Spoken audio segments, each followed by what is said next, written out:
గుంటూరు జిల్లా సత్తెనపల్లిలో 36 అడుగుల భారీ ఎన్టీఆర్ విగ్రహాన్ని సీఎం చంద్రబాబు ఆవిష్కరించారు. ఎన్టీఆర్ వర్ధంతి సందర్భంగా జిల్లాలో ఏర్పాటు చేసిన పలు కార్యక్రమాల్లో సీఎం స్పీకర్ పాల్గొన్నారు. దాదాపు 50 ఎకరాల చెరువు మధ్యలో ఎన్టీఆర్ విగ్రహాన్ని ఏర్పాటు చేశారు. విగ్రహం ఏర్పాటు చేసిన చెరువుకి తారక రామ సాగరంగా నామకరణం చేశారు. ఈ సందర్భంగా సీఎం చంద్రబాబు స్పీకర్ కోడెల ఎన్టీఆర్ సాగర్లో బోట్లో విహరించారు. అనంతరం చెరువు పక్కనే 10 ఎకరాల విస్తీర్ణంలో ఏర్పాటు చేసిన ఎన్టీఆర్ పార్క్, వావిలాల ఘాట్లను చంద్రబాబు ప్రారంభించారు.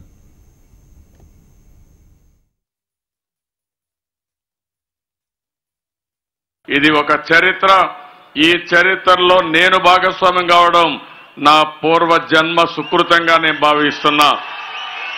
ఒక మహానాయకుడు, ఒక యుగ పురుషుడు, ఆయనకు ఆయనే సాటి, ఎవ్వరికి కూడా పోలికే లేదు.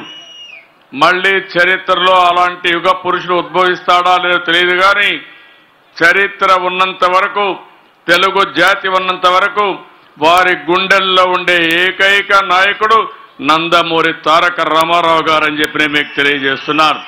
ఈరోజు ఈ ప్రాజెక్ట్ మీరు చూస్తే తారక రామ సాగర్ గాని, ఎన్టీఆర్ గార్డెన్ గాని ఎక్కడా లేని విధంగా 36 అడుగులు ఎత్తున నేను చూశాను. చాలా బాగా చేశారు. ఆ రోజు మన నాయకుడు హుస్సేన్ సాగర్ లో బుద్ధుని విగ్రహం పెట్టారు. అదే తరహాలో ఈరోజు శివప్రసాద్ గారు ఇక్కడ బ్రహ్మాండమైన విగ్రహాన్ని ఏర్పాటు చేశారు. ఈ రోజు ఇంకొక పక్కన వావిలాల గోపాలకృష్ణయ్య గారి యొక్క విగ్రహాన్ని, వారి యొక్క ఘాటుకు కూడా శ్రీకారం చుట్టాం. ఈ రెండు కూడా చూస్తే ఒక చరిత్ర, ఒక స్వతంత్రం కోసం పోరాడిన వ్యక్తి వావిలాల గోపాలకృష్ణయ్య గారైతే, ఇంకో పక్క తెలుగు జాతి ఆత్మ గౌరవానికి పోరాడిన వ్యక్తి మన నాయకుడు ఎన్టీ రామారావు గారు.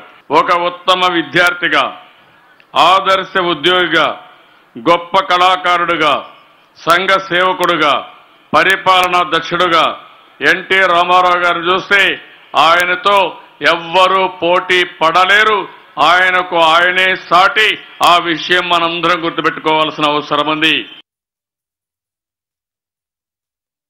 ఈరోజు ఎంత దుర్మార్గం అంటే, మన దగ్గర తుఫాను వస్తే రైతుల ఇబ్బందులుంటే రారు, తిత్లీ తుఫాను ఉంటే రారు.